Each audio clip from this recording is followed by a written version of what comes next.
Hello, this is Neil from iPaintGirls.com. Please visit my website for more free tutorials. Let's go and get started on this tutorial. In this tutorial, I'm going to show how to place characters into a scene properly so that they fit on the ground plane where they need to be, so they're not like floating off the ground or going through the ground, and that everything looks proper. But I'm going to show how to do it without having to do any perspective, and I think that's cool because there really is no need to do perspective when you want to place people. You need to do perspective to draw your scenes, but you don't need to do perspective necessarily to fit your characters in the scenes properly. Right, so let's get started. Like I said, here is a proper example of, well, there's one. I forgot to delete this person way back there. Hold on. One of these girls is incorrect. Okay, she's incorrect. Notice, and the reason why she's incorrect, how you can tell, is you can see here that properly the horizon line is crossing like this girl's hips or something, and that girl's neck. So I need to delete those girls. They're not supposed to be in there right now. So I'm just going to delete all these girls way back. Oops, not that one.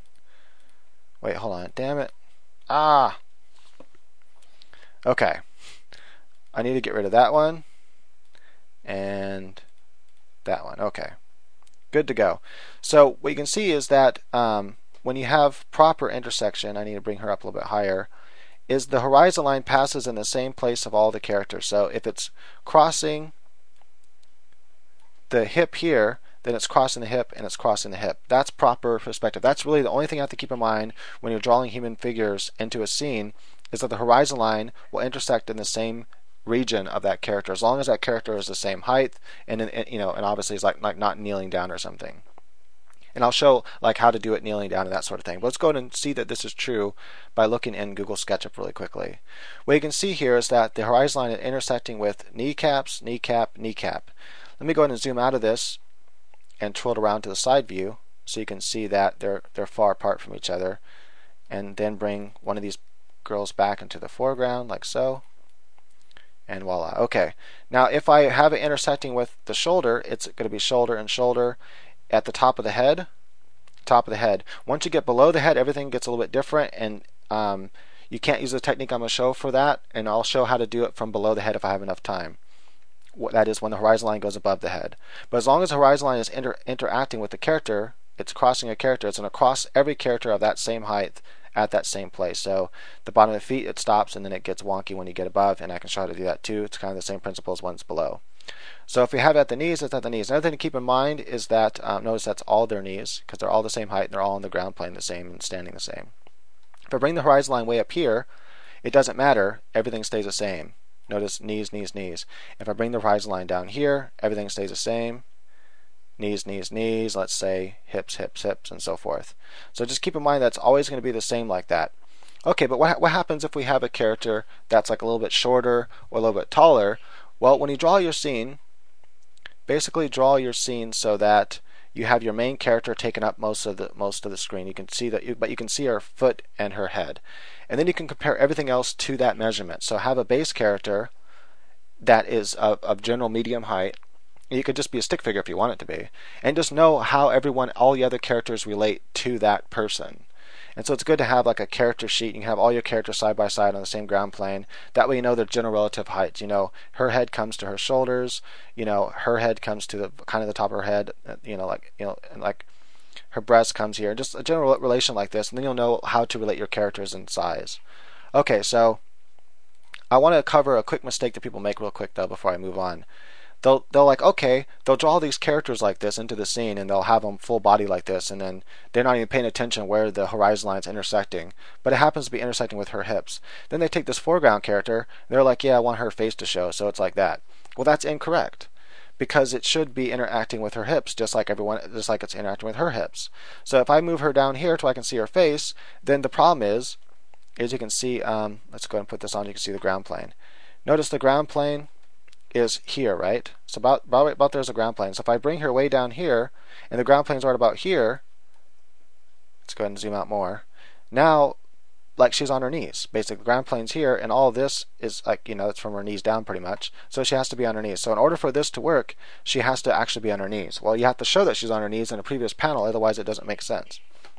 This is something you want to avoid. So just keep in mind that if you want a character in the foreground, and you don't want her on her knees, and she's around the same height as this other character here that's going to be full in screen, then you need to make sure the horizon line matches properly. So In this case, the horizon line is at the shoulder, right?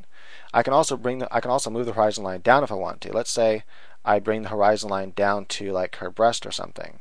Then I take my other character and I make sure the horizon line is at her breast. And I take my other character and I make sure the horizon line is at her breast. Now everyone's in perspective again. Everything looks proper and correct. So just keep in mind, if you want a character in the foreground and you want her face to be showing, and she's very close to the camera, that you put the horizon line at like her, let's say, her chest or her shoulders or something. That we can have all the other characters in the scene as well in the background and place them properly. So what would happen then if I put it at her shoulders? I just take all these characters and make sure it's at their shoulders. And now they are properly in the scene. There you go. And I have another proper perspective scene again.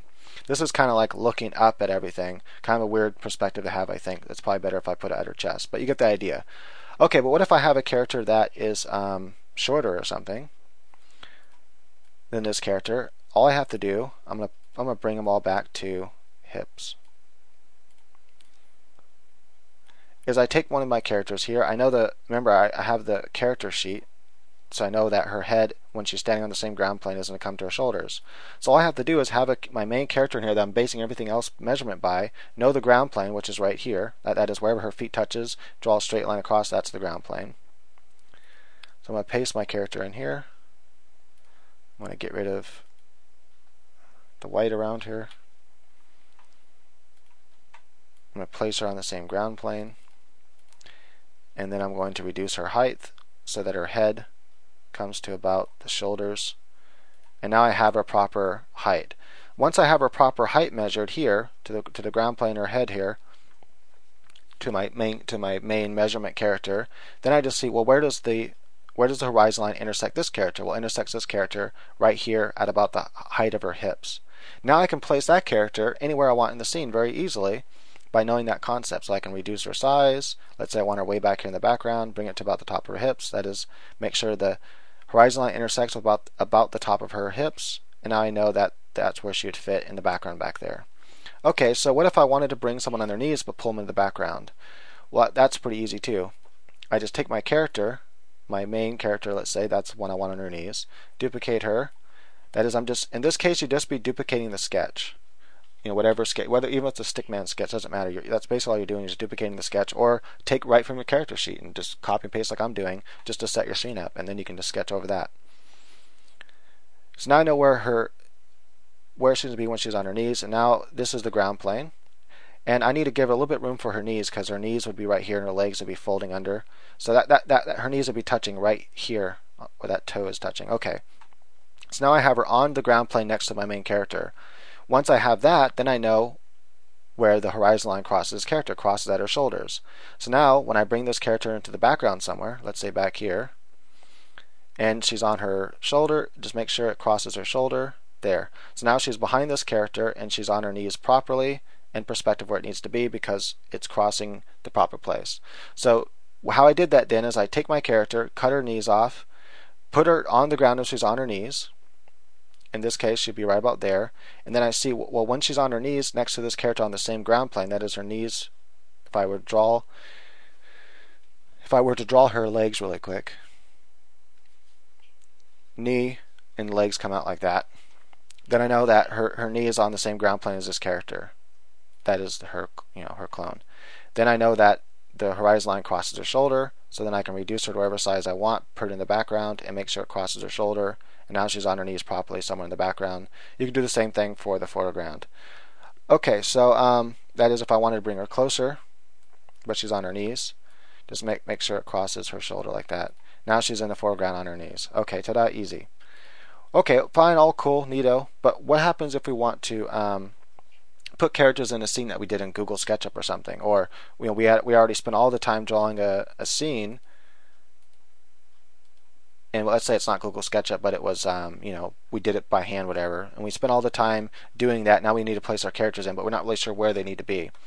So I just import this really quickly from Google SketchUp. Actually, I import just a copy screen paste thing. That's why the lines aren't, they're all jaggedy. I need to find a ground plane in the picture, basically, in the foreground somewhere, or in the midground. Here's one ground plane that's easy to find, where these tires are hitting the ground. That ground plane continues to come off at a slight angle. My horizon line is right here in the background, you can see. Make sure you know where your horizon line is on your Google SketchUp drawing. So I need to bring her on the ground plane. Now all I need to do is size her up, and this is where some just general knowledge comes into play.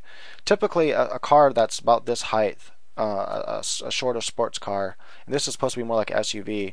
The sports car comes to about, the average girls, in this case a girl or average guy, it's going to come to about their bottom of their breast, somewhere right about here. It depends on how high the car is. In this case, it looks like a pretty small sports car. And then I can also compare it with the height of this SUV next to her. SUVs, the roof will typically come to like your shoulders or something. And so you might want to look at some photos or just go and do these measurements really quick with yourself just to get a general idea, so you have, okay, I kind of know how tall she needs to be when she's on this ground plane right here. Okay, so now could be behind that mirror, let's say. Okay, so there she is. Now she's in the scene. Once you have your main character in the scene, it's easy to place anyone else in the scene by measuring up next to her. So if I wanted her in the background here on her knees, all I'd have to do is I want her behind that car but on her knees. I'd make a copy of her. Again, I would, just like before, I'd cut the knees off. Oops, I'm gonna leave a little bit of that. That way, that's where I would actually draw the knees before. Put her on the same ground plane as if she's on her knees. See where that horizon line. I'm gonna bring my horizon line back here. I need to bring it up a little bit so it fits the scene. There, now I know where the horizon line's at. Now I know now I know that it cuts my character's top of the hair off. Now I want her behind this car, so I got to find the ground plane. I know the ground plane is going to be somewhere right about there to be behind the car. It definitely has to be higher than this tire here. Pretty much anything higher than that tire will be the proper ground plane. So about there. Then I need to reduce her size to where it cuts off the top of her hair. That is, the horizon line does. And now she's properly placed behind in the perspective and everything. Now that looks kind of weird. I might have drawn her much bigger if I try to wing it. So it's good to just have these quick guidelines. That is, copy and cut characters like this from your character sheet, and you can really just start placing characters. Right, but what about the other girl, the shorter one? What if I want to place her way in the background somewhere? So now I have her, put her on that same ground plane as her. No, it's the same principle over and over again. I just simply reduce her size. She's on the same ground plane. I reduce her size until her head comes to the shoulders. Now I know her approximate height in this scene, and I know the horizon line will cut her lips. Okay, so once I got that down, then I want to bring her in the background somewhere. Let's say one instant I want her way back here next to this car. That car's, I can tell already that those cars in the background are a little bit taller because the horizon line is on the roof, is cutting through the roof. And notice the horizon line here on this car is cutting part of the roof off. In this car, it's a little bit below the horizon line, meaning that this car is very short. These cars back here are a little bit taller because it's parallel with the roof. So I know that car is a little bit taller than this car. So actually, let's bring her back to this normal size that she was. Bring her over here next to this car. Notice this car comes to about her shoulders. So that car back there is going to actually come more to her